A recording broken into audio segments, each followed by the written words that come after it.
चटणी तर प्रत्येकजणच बनवते, पण ती दरवेळेस परफेक्ट नाही बनत. कधी खूप कोरडी बनते, कधी खूप ओली होते, तर कधी तिचा कुवट वास येतो जास्त दिवस असेल तर. असं काही न होता एकदम परफेक्ट टेक्स्चर असलेली चटणी आज आपण बनवणार आहोत. ही लसणाची चटणी आहे. अगदी 2 ते 3 महिने आरामात तुम्ही स्टोअर करू शकता.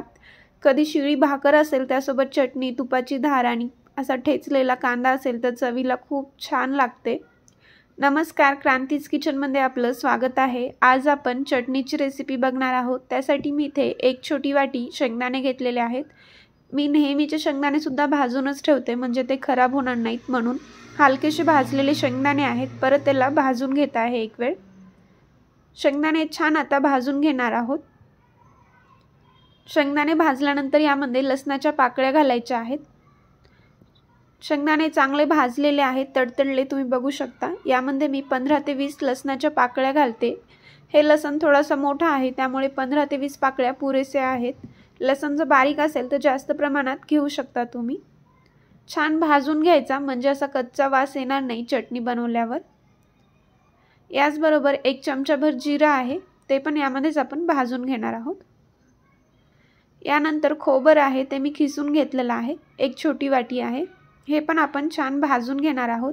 जसं खोबरं यामध्ये टाकाल तसं त्याचं तेल सुटेल आणि शेंगदाणे व लसण पण त्यासोबत चांगले भाजले जाईल. मीडियम गॅसवरती खोबरं भाजून घ्यायचं आहे. गॅस जर फुल असेल तर ते लवकर करपेल, त्याची चटणीची चव बिघडेल. त्यामुळे गॅस हा बारीकच राहू द्यायचा आहे. हलकंसं भाजत आल्यानंतर गॅस बंद करायचा.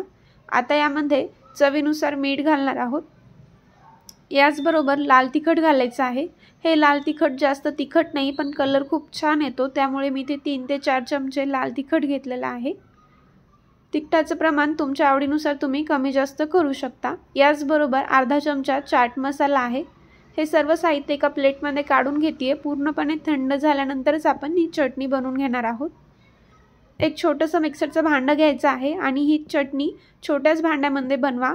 भांडं पूर्ण असं भरलं पाहिजे. भरगच्च भरल्यानंतरच चटणी छान बनते, म्हणजे तिला टेक्स्चर चांगलं येते, कुटल्यासारखी चटणी तयार होते. जशी खलबत्त्यामध्ये कुटून जी चटणी बनते, नाळ असती ना, तशीच चटणी जर तुम्ही मिक्सरचं भांडं पूर्ण भरून घेतलं तर तशी बनती ती. पल्स मोडवरती 2 ते 3 वेळा फिरवायचं आहे आणि ही आपली चटणी तयार होईल. जास्त आपण बारीक बनवणार नाही आहोत.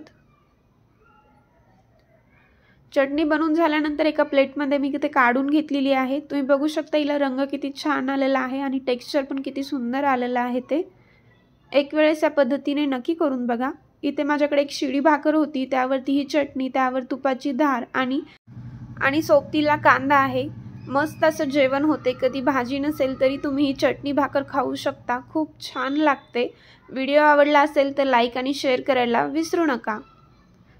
आणि माझ्या चॅनलला सबस्क्राईब केलं नसेल तर प्लीज सबस्क्राईब करा. परत भेटूया अशीच एक नवीन रेसिपी घेऊन. धन्यवाद हा व्हिडिओ बघितल्याबद्दल.